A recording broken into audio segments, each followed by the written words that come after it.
Well, I want to, this is the formal part of the program, which is all the introductions and thank yous and so forth. I want to welcome you to a very special offering of Book Talks, which is a series that we've been doing for a couple of years. It's a collaborative venture between the Pittsburgh Theological Seminary Center for Writing and Learning Support and the Barber Library.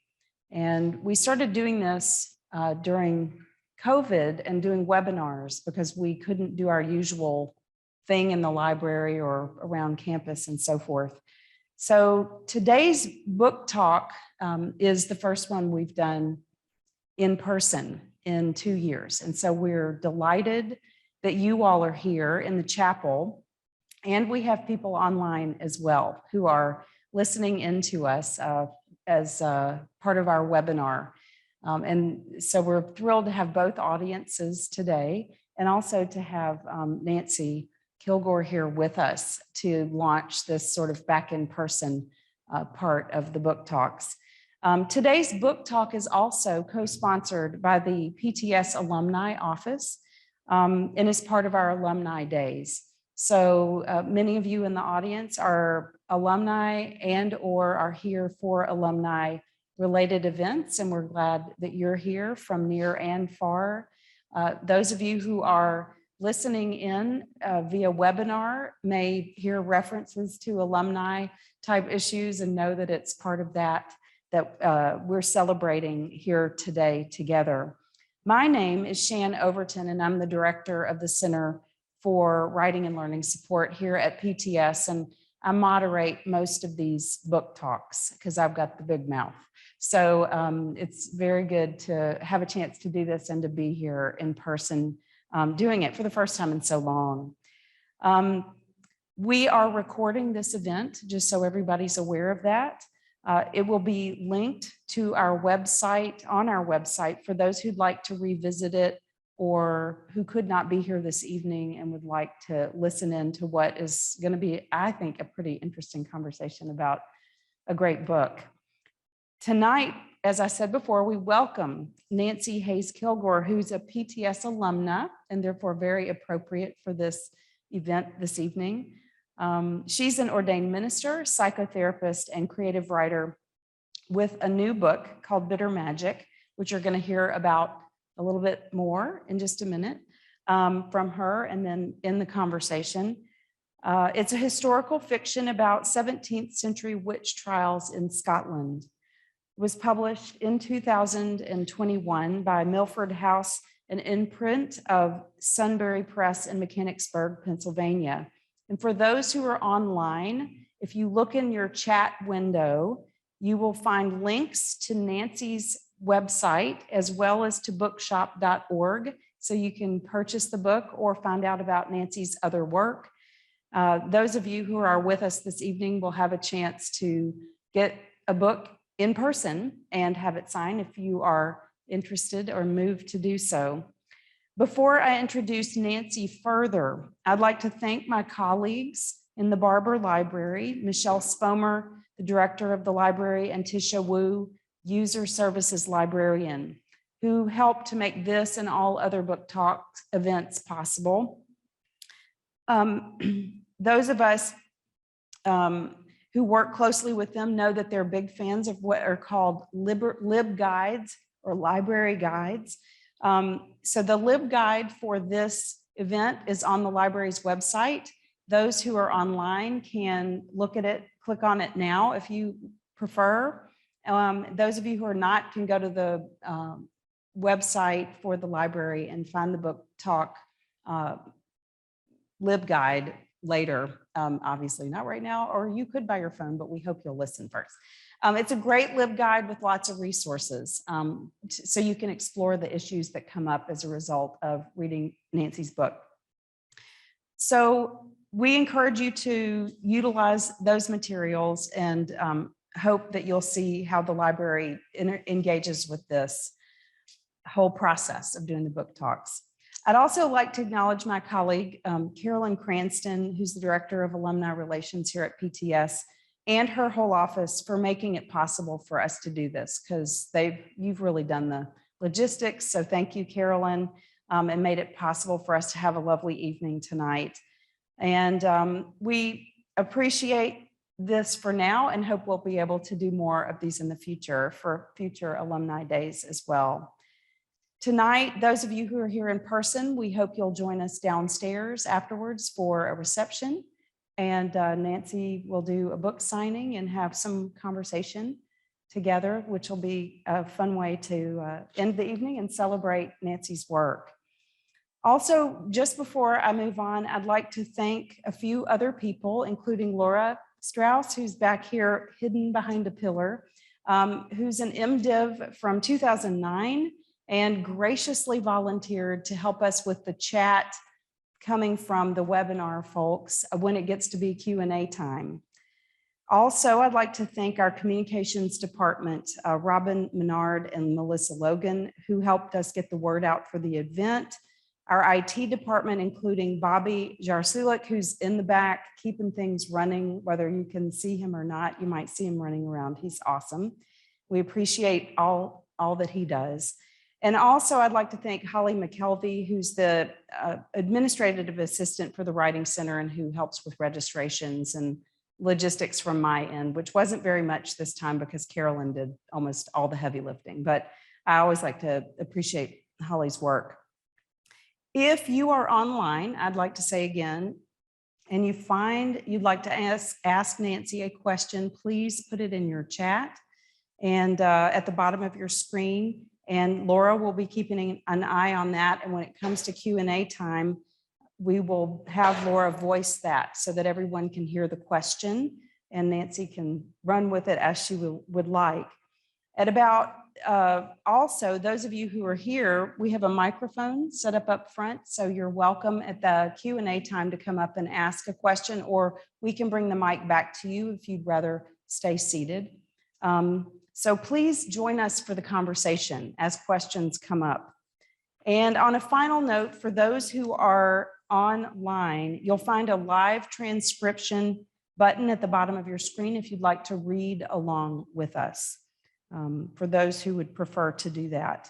And now let me turn to finally welcoming and also introducing Nancy a little bit more, so you know a little bit more about her, although you're going to find out tons.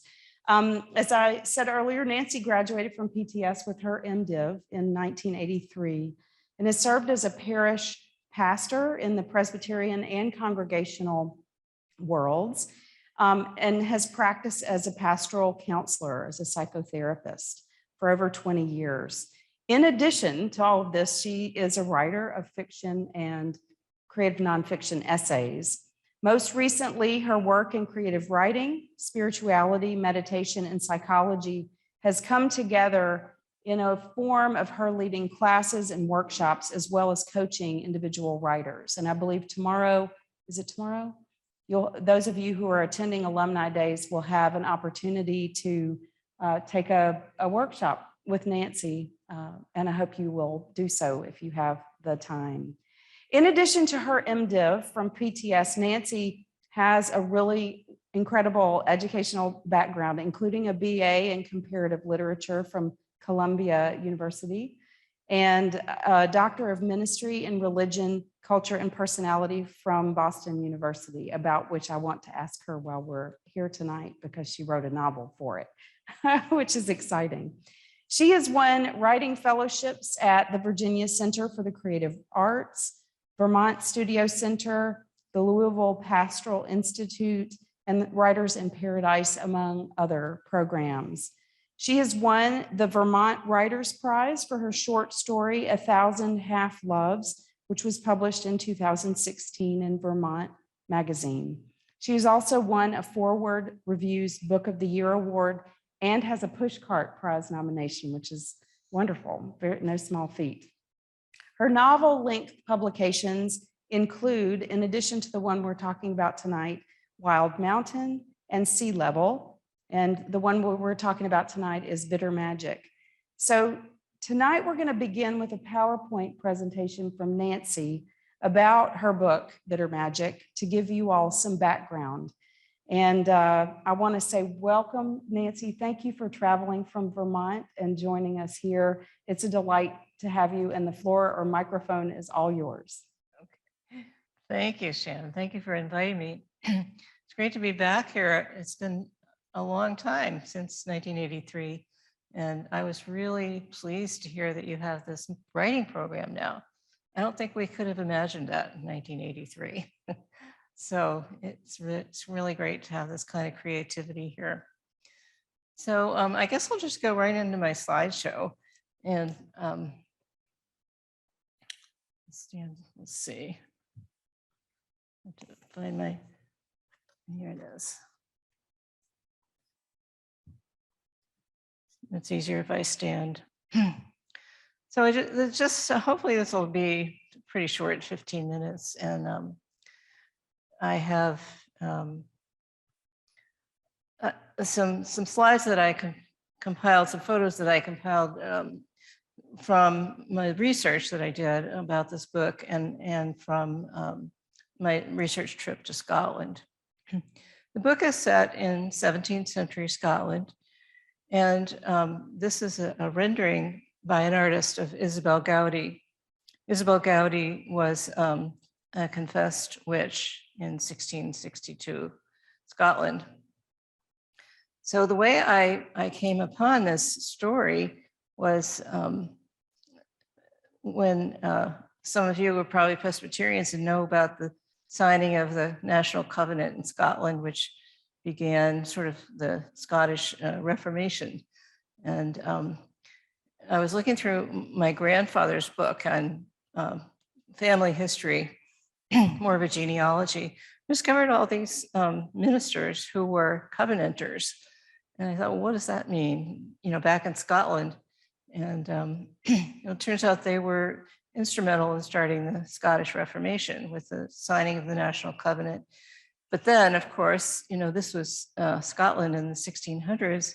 And so what ensued was many, many battles between the Scots and the English, the Catholics, the Protestants, and people were even changing sides. Some of the kings changed sides. So this was the biggest challenge for me, is to figure out some of this history of 17th century Scotland. Anyway, I found the Covenanters. This is the evidence I found of the Covenanters in Scotland, the only physical evidence. And this is the Covenanters prison. They were defeated by the British in 1689 and brought to this prison, and this also became their graveyard. So when I was looking at the Covenanters and where they were in Scotland, I discovered that where they were most populous is where there were the most witch trials in Scotland. And I thought, oh, well, that's interesting, because, you know, were my ancestors witch hunters? And at the same time, I had come from a sort of, I wouldn't say hippie, I don't like the word hippie, but you might say that background before I came to seminary. And I had really been into earth-based spirituality and Wiccan. I loved the writer Starhawk, who wrote about feminist and earth-based spirituality. So I thought, you know, I love my Presbyterian heritage, but I also identify with the feminist theology and the you know, the earth-based theology. So there's like two sides of me that were in conflict. So that's really how this novel began, how this story began, because I was, you know, how could I reconcile these two? And I had to find out more about it. So that's how I discovered the witch trials in this era. And Isabel Gowdy, turns out, was in one of these Covenanter communities where she was tried, and nobody knows if she was executed. So going back to the 1500s, this is a book that was instrumental in starting the witchcraft craze, Malleus Maleficarum, which translates to mean the witch's hammer. And it just listed all the, you know, all the things that witches, you know, sorcerers did, and all the things that you should do to them. You know, you should torture them and kill them. And then And then later, John Knox, I'm sure some of you know, was a Presbyterian theologian. He wrote to some of us, but he also started the Scottish Reformation after Calvin, and so he was a brilliant theologian, but he also was a misogynist. And this tract here that he wrote, "The First Blast of the Trumpet Against the Monstrous Regiment of Women," was basically saying that women should not rule. He was against Queen Mary, unnatural for women to be in any kind of leadership position. So that added to the witch craze.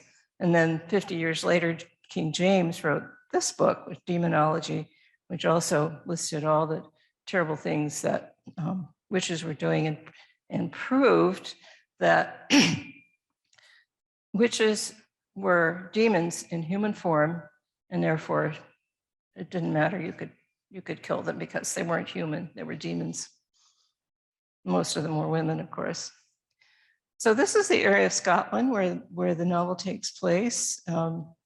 The upper right-hand body of water is the Murray Firth, which is an inlet of the North Sea. This is a map that my husband drew. He's an artist for my book, and it shows the Murray Firth and the particular area. It's pronounced Murray, by the way. It looks like Moray, but in Scotland they say Murray. And these are the different places in the book. So when I went to Scotland, and I realized that it's a land that looks a lot like this, a lot of Scotland. It's very open, it's big sky, there's lots of, gloomy clouds. I mean, sometimes there's sunshine, but it's very conducive to mysticism and spirituality, I think, and legend and myth, which are very big, as you probably know, in Scotland. This is the Murray Firth. So it's very wide beaches. And so I was looking at Isabel Gowdy's life, and mostly knew her through her confession, which was recorded verbatim, which was pretty unusual for that time, but they recorded it with pages and pages. So it was over the course of 4 weeks. And but there was this folk tradition that she was part of, which was the earth-based, spirituality. And then there was, at the same time, there was a tradition that had been inherited from mysticism. So the women who were in the church, this is called the ladies' calling, and it was like the ideal woman should be, prayerful and looking to God, and simply, very spiritual. But it's interesting because women, this is one of the ways that women actually gained some importance or some stature in the church, because they could have this kind of a spiritual life and be leaders to some extent in that sense. So one of my characters, it fits in this category. Catherine Collis, she was a real person and that I fictionalized. And she was a mystic. I had her diary, and she talked about, that she talked with Christ. She would see him in person, and she had these experiences. Also part of that tradition in that spirituality for men and women in those days, the spiritual practice was journaling. And in the journals, you had to confess all of your sins. It was almost, if you read them, it's a little bit like self-flagellation. But so that was the guilt and everything. On the other hand, we have, yeah. Would you try putting your microphone up one button and see if that picks up just a little louder? Okay. Is that better? Sure. Okay. So sorry. Sorry about my throat. Anyway, this is an illustration of fairies from probably maybe the 1800s, but this is sort of like Isabel's vision. Isabel Gowdy was a cunning woman, and that meant that she could heal people. She was a healer, and she had these extra powers. And she said she visited the other world. Well, the other world was the world of fairies and elves, and sort of a place in between earth and heaven. This is an illustration of the wild hunt. The wild hunt was an archetype, still is an archetype throughout the world in folk cultures. And what it represents is people riding through the night with the devil or with the demons and doing evil things. Well, part of Isabel's confession was that she rode through the night with the devil. Another part of her confession is that she was a shapeshifter. She could turn herself into a hare, a crow, a cow. And this is a direct quote from her confession. I shall go and this is what she used. She said she told the people that the rituals that she used and the rhymes that she used in her confession. So this is one of the rhymes. I shall go into a hare with sorrow and sitch and mickle care, and I shall go in the devil's name. Aye, while I come home again. Hare, hare, God send thee care. I am in hare's likeness now, but I shall be in a woman's likeness even now.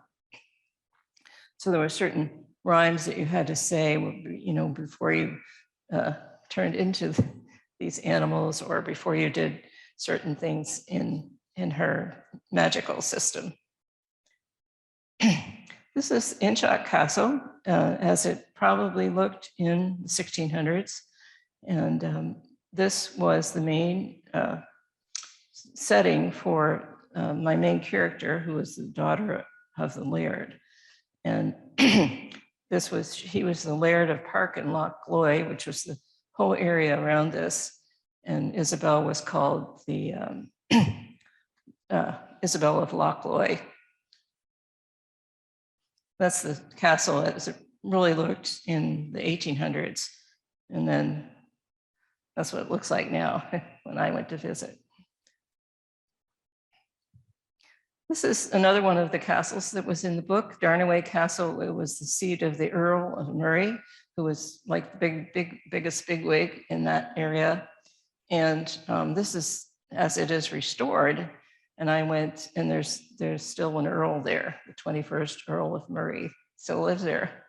And he granted me access. It's a private castle, but there I am going in. And the most interesting thing about this castle is that there's one section of it, the Great Hall, which is very famous. It was built in the 1300s, and it's still there. And this is an illustration of it in the 1300s. And they used it for battles, for rallying all the troops. They would get 1,000 troops in there. So I don't have the current picture of it, but it looks pretty much the same as that now. This is another just to remind you of the area. As you can see, Inchot Castle is sort of in the middle, and Darnaway is over to the right.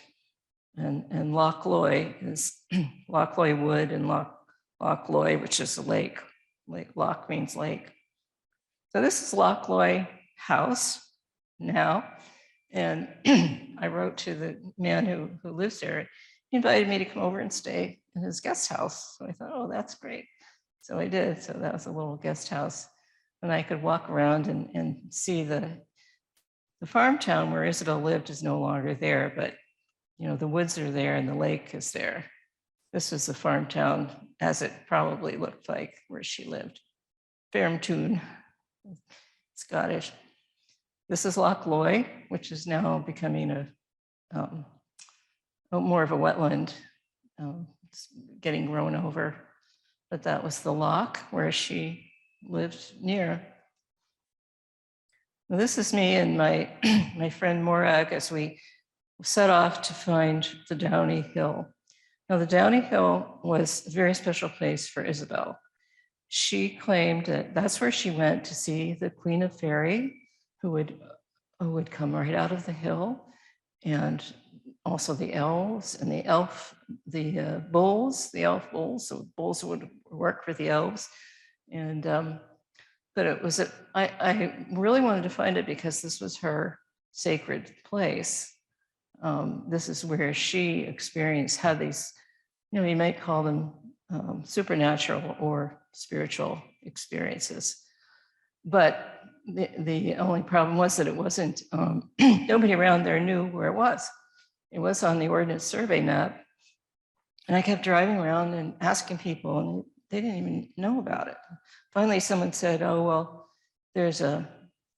finally I drove past that. As you can see, it's the only reason I could see it because of the way the sun was shining. If you can see the mound in there, and there's a little bit closer. But finally, someone who lived nearby told me that this was the Downey Wood. So we found the hill, Morag and I, and we went up to it. And when we got up there, it was extremely quiet. It was just really wonderful just to stand there and listen to the birds and the trees. And we didn't see any fairies, but almost. Anyway, that's it. Thank you. Thanks for doing that, Nancy. That was interesting. I've got about 100 million questions to ask.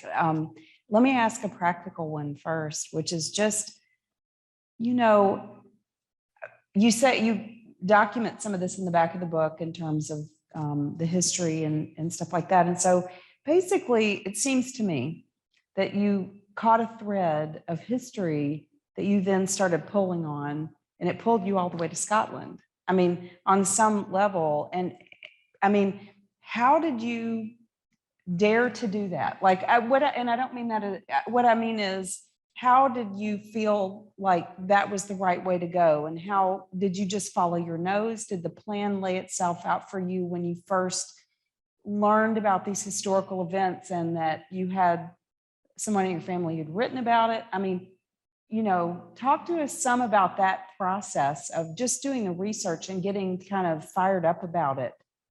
Yeah, well, it's really gradual. It's funny because when I was in college and seminary, I didn't like history. I thought it was very boring. But this time, I really got hooked by it because I found this ancestor connection and this witch connection, and I was so curious, and I kept looking, doing research on the internet and looking at first I wasn't planning to write a novel. I was just trying to find out how these two threads intersected and clashed, and how they were really the seeds of a lot of the spirituality that we have today. I mean, not only our Presbyterian history, but our feminist spirituality, I think, you could see in some of the witches, quote witches. Anyway. So I just kept going. I just kept going, and finally I realized this is the story of the novel here. So what do you think triggered you to say, oh, this is a story that I need to write?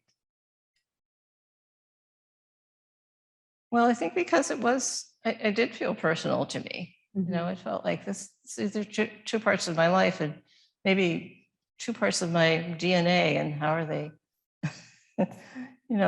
clashing, and how are they still a part of me, and how have I reconciled these different sides?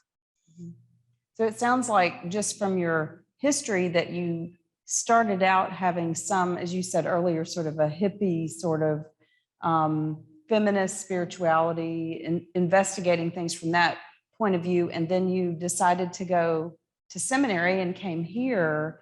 And I'm sort of thinking, wow, what a shift that must have been. It was a little bit, a glaring shift. It it was tough, but yeah, it was a completely different world to be here in the seminary. And of course, in those days, it was different than it is now. I mean, I hear that you're pretty open here now, and not that it was really people were closed, but it was, you know, just more like the old-fashioned church, I think.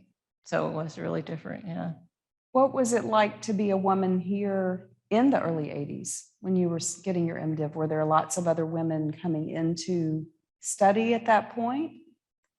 Yeah, I think that's when women just were beginning to move into the church, you know, and now we're over half of pastors are women.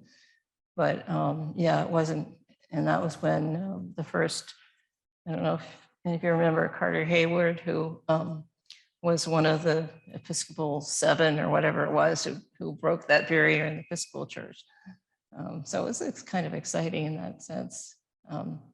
But you mean in terms of sexism here? Yeah. Well, or even what was the curriculum like for you to engage? I mean, as a woman coming in, but also as a person who had other spiritual interests that you had pursued. Did you find a way to make it make sense together, or was it like these are two different camps that I got to keep them separate?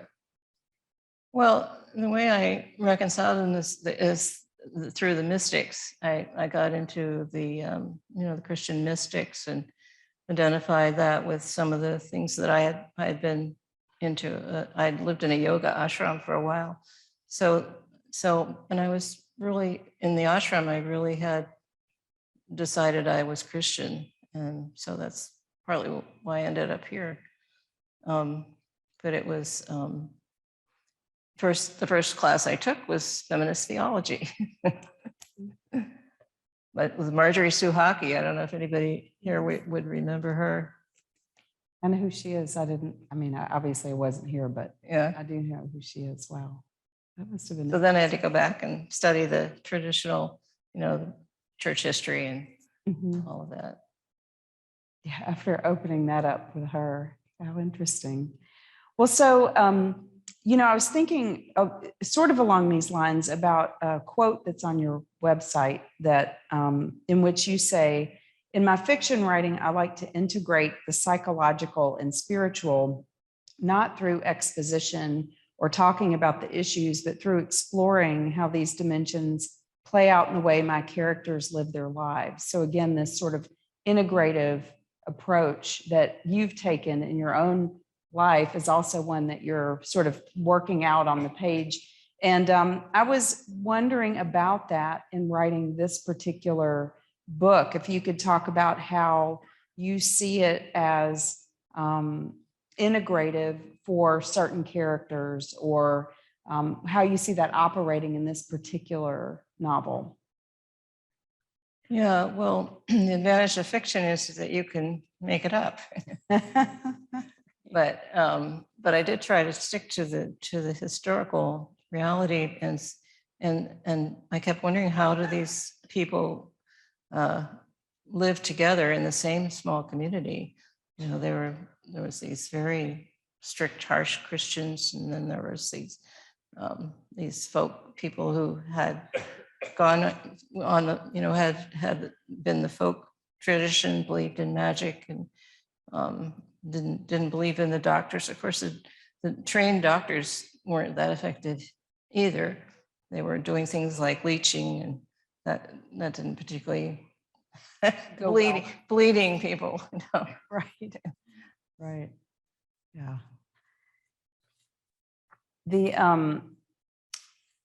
I guess another thing I was thinking about was reading this, it depended on what scenes it was, but thinking, well, I'm really glad things aren't like this now, right? Like about the witch hunts and people getting riled up about stuff that, seem sort of strange to us now, perhaps. But then the news, then Twitter. I mean, I finished reading a chapter of your book, and I I was looking for something on Twitter, and I saw a long thread of tweets from a woman who had been the wife of a prominent pastor, and she was sort of apologizing for her pursuit of certain kinds of people, LGBTQ and people who are their allies and others, and of shaming them and of participating in, social forms of social violence against them.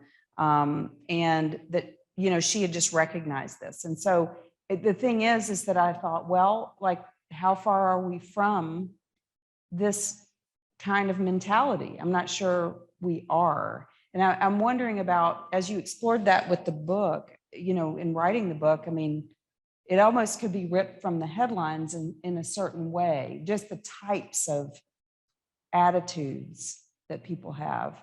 Well, it's funny because the hardest thing for me was trying to understand the Covenanters' theology, and their what did these people, believe, and how could they believe this? And you had to look at the whole context of all these wars going on and the fear that was happening, and they were deathly afraid of the English and the Catholics, and then the women who were, claiming to have some power.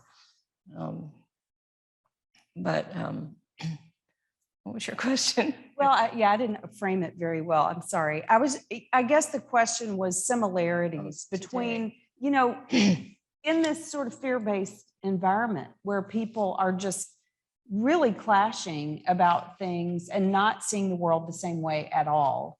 It just seemed all too familiar as I was reading your book. Right. And I was beginning to say that as I got into trying to identify and empathize with these people, I began to see that, they're not that different from us. I mean, I tend to think of history as, people in the past, and they're completely nothing like us. But the truth is they were like us. And then, of course, we have this, this climate of fear that has been growing in our country. And people, I mean, one of the biggest things when Hillary Clinton was running was she was being called a witch. Yeah. Yeah, and that she had like babies or children in a pizza parlor or something. Yeah. So I mean, some of the things that were said about these so-called witches in your book seemed similar to me, to the way people refer to each other now in our context. And I guess it's easy for me to think, well, it's just us, but it was also them. Like, this is something that has happened before.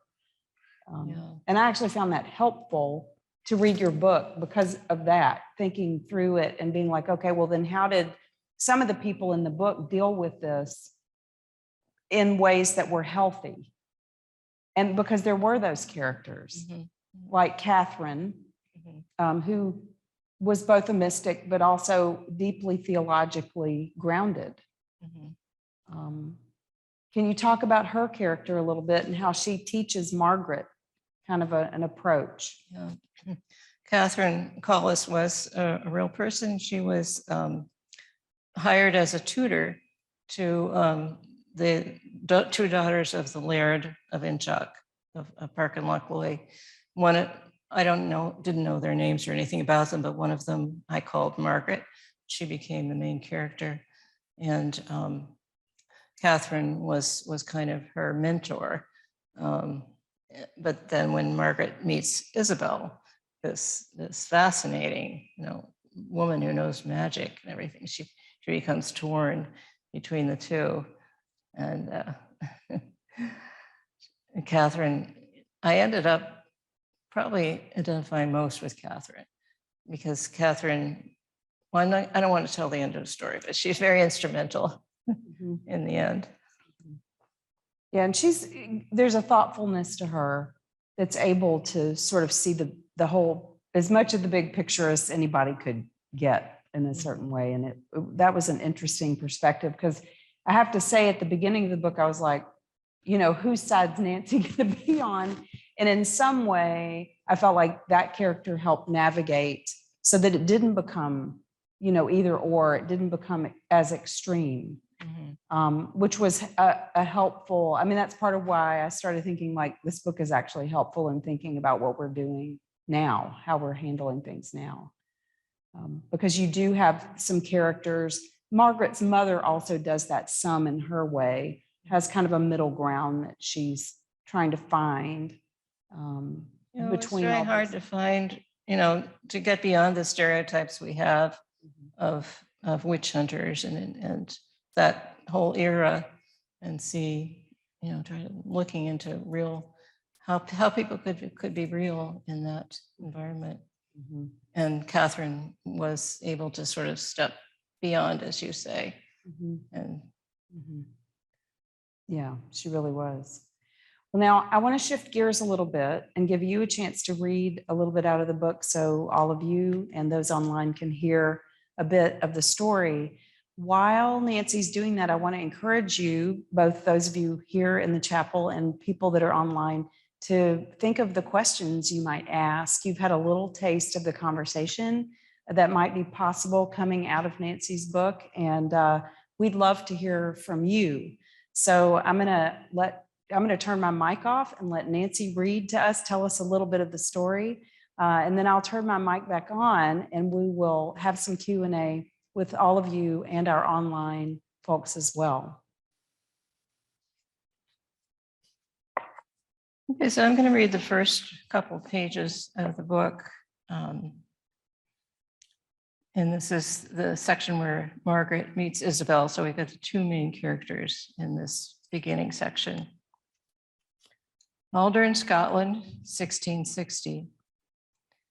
The wind blustered and Margaret pulled her cape tighter, walking briskly past the fields of flax, past the loch and across the dunes. She scrambled down the paths, slipping on the scree as pebbles tumbled down the dune side.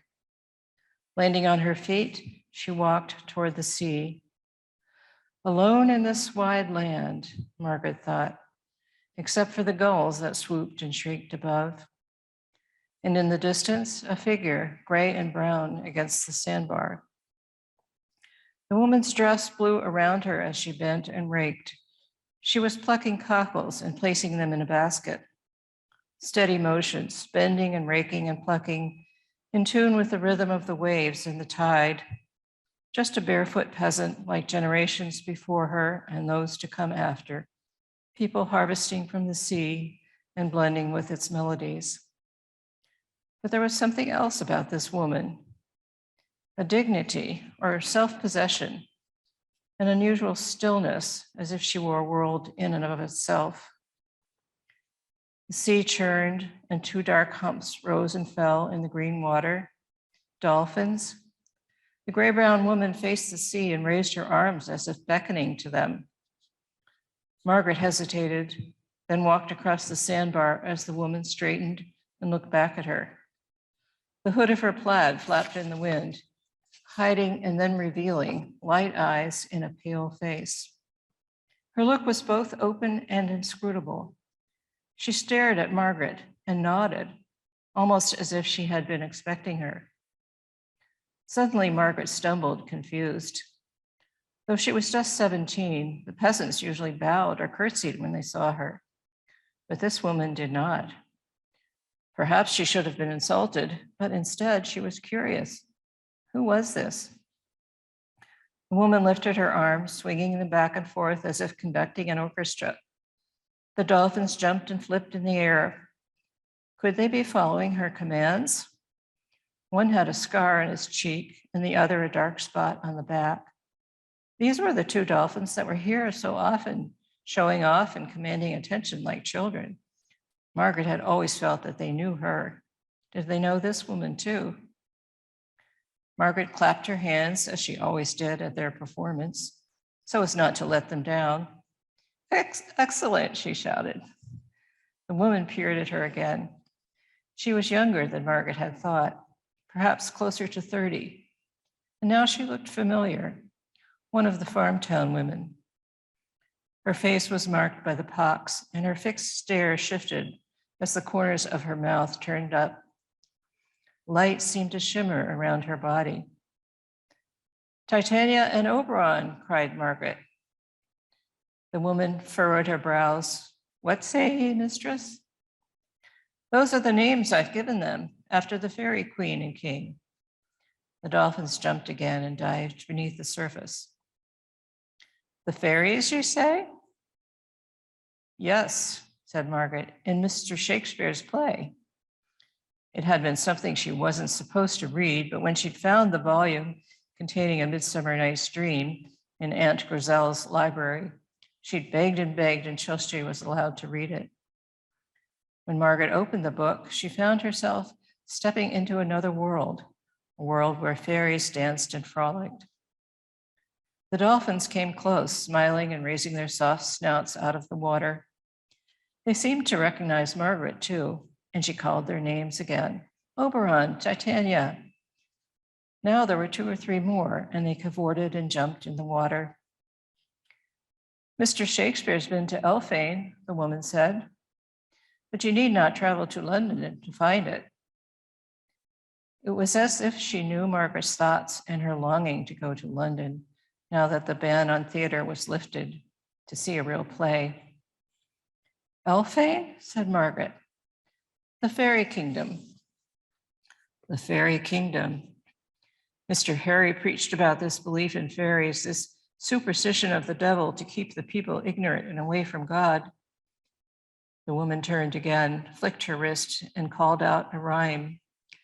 Go with the fisheries gone to sea, and bring home mickle fish to me.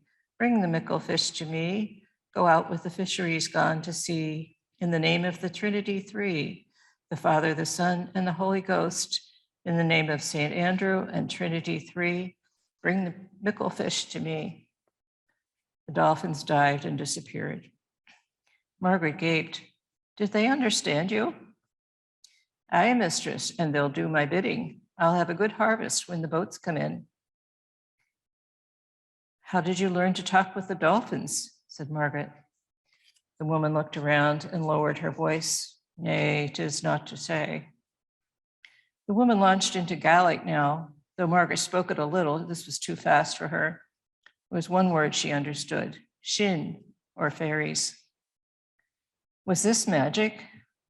Margaret felt her legs shaking and looked around to make sure her family was not watching, even though she knew they were far away in the castle. If they could see her now talking about fairies, or if, God forbid, Mr. Harry, the minister, was about. She shuddered, but forced herself to stand firm. Have you seen the fairies? She asked. I have anda shela, mistress. What? The 2 sights. Second sight. I see the other world, the place of the spirits, where be the fairies. Margaret's eyes widened. The other world? According to Mr. Harry, fairies were devils, and people who associated with them were evil. She had never heard about this other world here on earth where fairies lived. What did it mean? Was it like in A Midsummer Night's Dream? The woman bowed her head in assent. Veiled but piercing eyes looked up at Margaret. And where be the dead, she said. The dead? Margaret shivered. The wind had picked up and the woman wrapped her plaid around her shoulders. I must go now.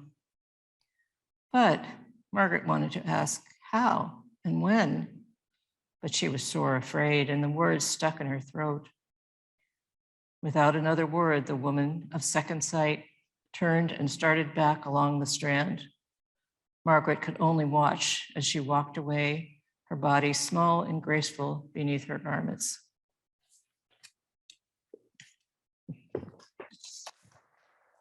Thanks. Thanks, Nancy. Can everybody hear me again? Yeah. Oh, Thank you. should I stay here for questions? So do you have questions online? And do we have questions in the room? Just checking, taking temperature here. We do have questions online, but I want to check the room first and see if there are any questions from the room. maybe the online people will Right. get the in-person people going. All right, absolutely. One of the questions we have here is, what is your writing process? Do you run by a schedule, or do you write as the spirit takes you? That's a good question. I don't get up and write every morning for 3 hours. Somebody said there are two kinds of writers. I don't know if any of you know NaNoWriMo, which is National Novel Writing Month, where you're supposed to write a novel in a month.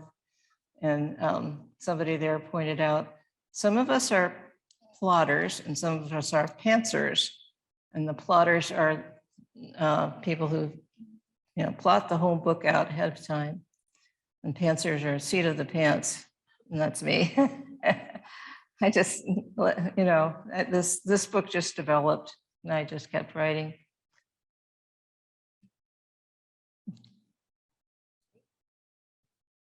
Thank you. All right. Any questions, comments? Excellent. I wanted to ask you about your characters. I know that you based them on individuals in history, but were there people from the modern era that you based their personalities on? Or were there any conscious parallels between what was happening then and what's happening now that you were trying to get across in your book? Yeah, that's a really good question. That's the biggest challenge, I think, in writing historical fiction. Because, fiction in general, I think you're always putting part of yourself in it.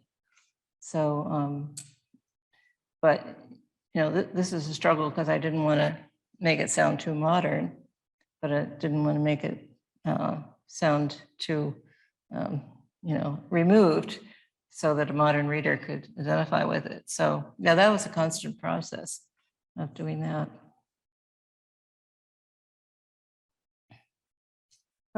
You have more?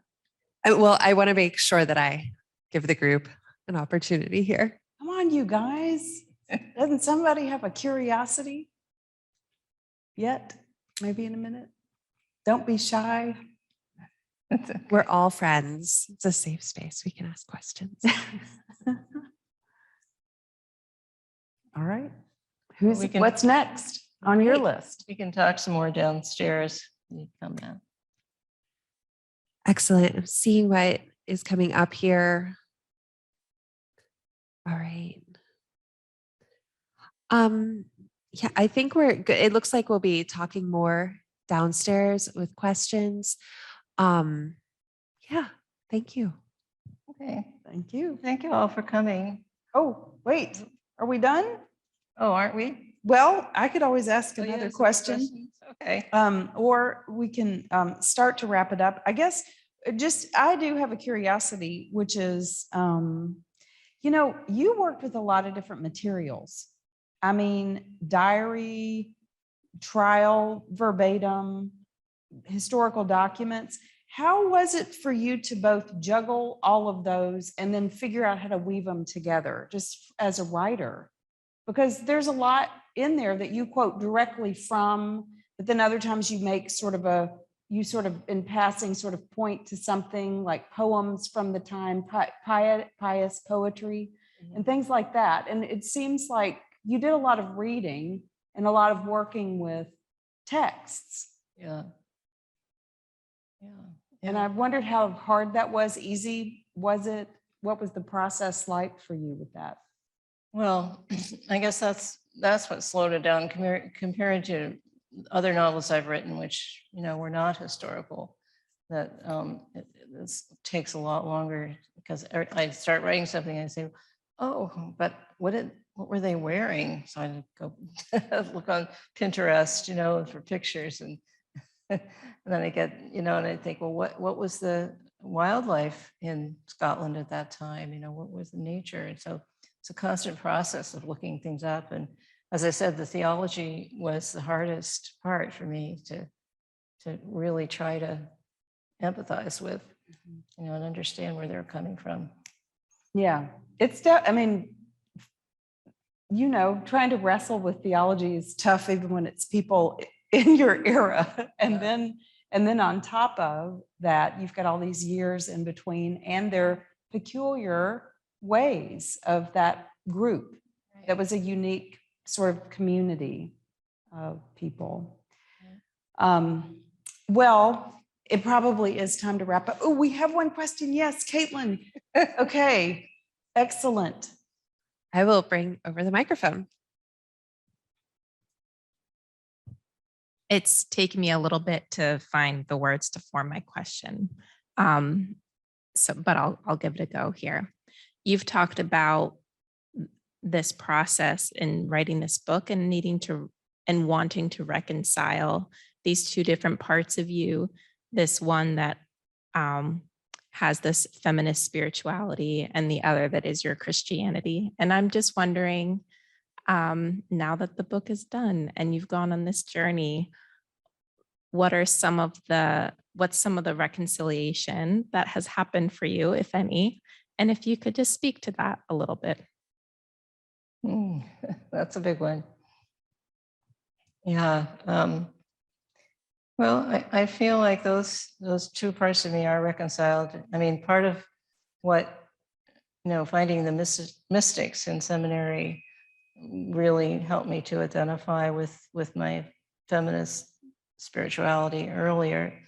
And so this book was really looking at what are the roots of that, and how much have I inherited of that covenanter mentality, and how did it come as part of my DNA but now I guess I don't feel like it's a conflict. Looking back, feminist theology was really doing that in the beginning. Yeah, Go ahead. I have one final question, Please my do. own curiosity. And let's make this the last one just so we can get to the reception. And you can ask additional questions of Nancy downstairs for those who are in person. Thank you. And so after we read Bitter Magic, what feminist works are you reading right now that you recommend for those who would like to continue the feminist spiritual mystical journey?